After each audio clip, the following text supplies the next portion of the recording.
While fans focus on scores and standings, the real battle in the NFC is happening behind closed doors. Today, we break down the decisions that are quietly reshaping the playoff picture. Contracts under pressure, locker room tension, and moments that could define entire franchises. This is NFC Decision Room. The NFC West may have just tilted, and one comeback changed everything. The Seattle Seahawks pulled off one of the most dramatic wins of the season, erasing a 16-point deficit to defeat the Los Angeles Rams 38-37 in overtime. On the surface, it's just another wild NFL finish, but inside the division, this win carries massive strategic consequences. With this victory, Seattle now sits in control of the NFC West, while the Rams are suddenly facing questions they weren't expecting to answer this late in the season. This wasn't just about execution on the field.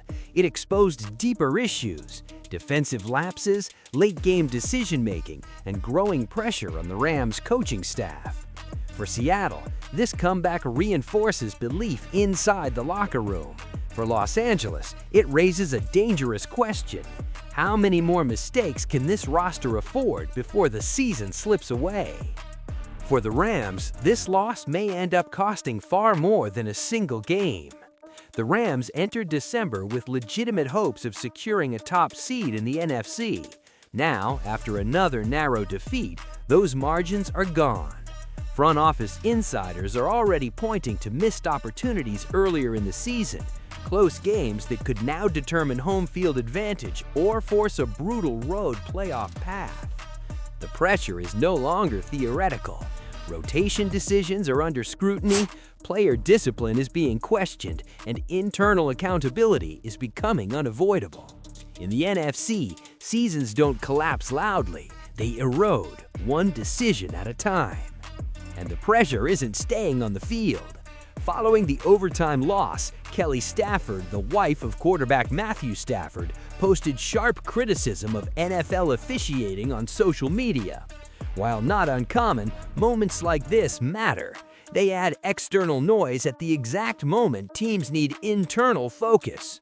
Organizations hate distractions, especially in December. And while players may shrug it off publicly, front offices track everything: media narratives, locker room mood, leadership perception. Small moments like this often influence bigger decisions behind the scenes. Meanwhile, in the NFC East, control is within reach. The Philadelphia Eagles enter today with a clear path to clinch the NFC East title. A win against the Washington Commanders would lock up the division and validate a season built on roster stability and disciplined decision-making. This is what front offices aim for: clarity in December, reduced risk in January, and leverage heading into the playoffs. For Washington, the opposite is true. Every loss now compounds uncertainty about the future of the roster and coaching staff. But even winners face consequences. Despite their surge, the Seahawks were hit with bad news. Linebacker Derek Hall has been suspended by the NFL, forcing the coaching staff to adjust defensive rotations at the worst possible time. This is where decisions matter most. How do you compensate for lost production? Do you trust depth or change scheme? Late-season suspensions rarely end seasons on their own, but they test how prepared an organization really is. This is the moment every NFL organization prepares for and fears. In the NFC, margins are thin.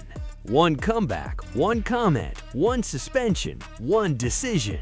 As the playoff picture tightens, the teams that survive won't be the loudest. They'll be the ones making the fewest mistakes when pressure is highest. And that's what we track here. Subscribe to NFC Decision Room, because every decision has a cost.